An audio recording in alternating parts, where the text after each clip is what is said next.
Hello everyone, welcome back to my channel. তো এটা হচ্ছে দোল পূর্ণিমার দিনে সত্যনারায়ণ সিন্নি দেওয়া হয়েছিল আমাদের বাড়িতে। প্রত্যেক বছর দোল পূর্ণিমাতেই দেওয়া হয়।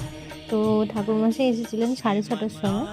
আর এটা হচ্ছে মোটামুটি 6:30 পৌনে 7টা নাগাদ এরকম। তো 10:30টার মধ্যে পুজো শেষ হয়ে গেছিলো।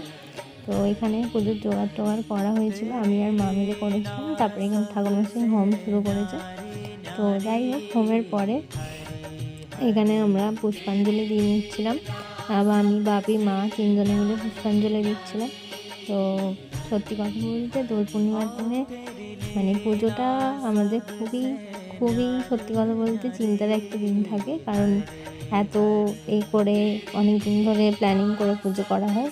তো যাই হোক, তারপরে এখানে আমরা সিন্নি বেড়ে নিয়েছিলাম আমাদের পাড়ায় দেওয়ার জন্য। তো এই হচ্ছে প্রসাদ। ভিডিওটা ভালো লাগলে অবশ্যই লাইক করো। আর এখন টাটা।